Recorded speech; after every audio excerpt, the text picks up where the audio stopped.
মুফতি উপাধি দেওয়া হয়। তবে তিনি কওমি মাদ্রাসার পাশাপাশি আলিয়া মাদ্রাসায় পড়াশোনা চালিয়ে যান। আলিয়া থেকে আলিম শ্রেণী সম্পন্ন করার পরে মুসলিম ইসলামী বিশ্ববিদ্যালয়ের ধর্মতত্ত্ব অনুসারে আল কুরআন ও ইসলামিক স্টাডিজ বিভাগে ভর্তি হন। এখান থেকে স্নাতক ও স্নাতকোত্তর ডিগ্রি সম্পন্ন করেন মুফতি আমির হামজা।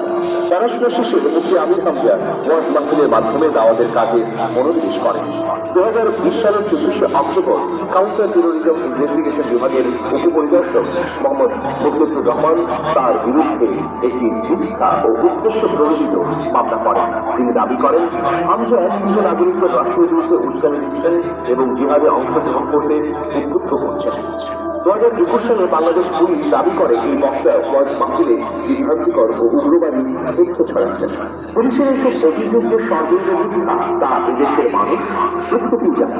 মুফতি আমির হামজা সবসময় ইসলামের সৌন্দর্য, শান্তির বাণী এবং সুবহান আদর্শকে প্রচারের জন্য নিরন্তর প্রচেষ্টা চালিয়ে যাচ্ছেন। 2021 সালের 24শে পুলিশের কাউন্টার টেরোরিজম ইউনিট তাকে নিজ-গ্রাম কুষ্টিয়ার জামিয়া বিচারিকে গ্রেফতার করে।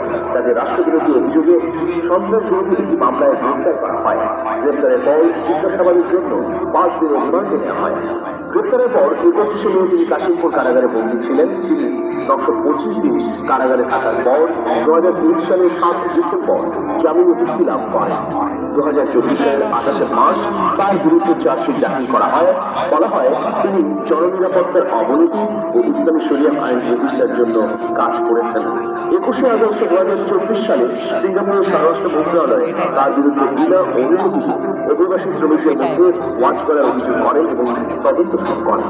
মন্ত্রণালয়ে আরো বলা হয় তিনি শ্রমিকদের মধ্যে চরমপন্থী শিক্ষার প্রসার করেছেন।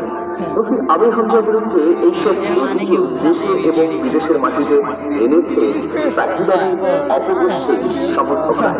তারা চেয়েছে মুফতি আমির হামজার কণ্ঠকে রুদ্ধ করতে। কিন্তু মুফতি আমির হামজা ইসলামের সৌন্দর্যকে প্রচারের জন্য সবসময় দৃঢ় চেতা ও অনড় থেকেছেন বলে অবশেষে সত্যের জয় হয়েছে। আবারও ফিরে এসেছেন আমাদের মাঝে এবং সারা বাংলাদেশে ছড়িয়ে পড়ছে তার দিক নির্দেশনামূলক আলোচনা। ফলশ্রুতিতে মুফতি আমির হামজার কাছ থেকে অনুপ্রাণিত হচ্ছেন এদেশের লাখ লাখ তরুণ প্রজন্মের প্রতিনিধি। প্রভু তুমি বলেছে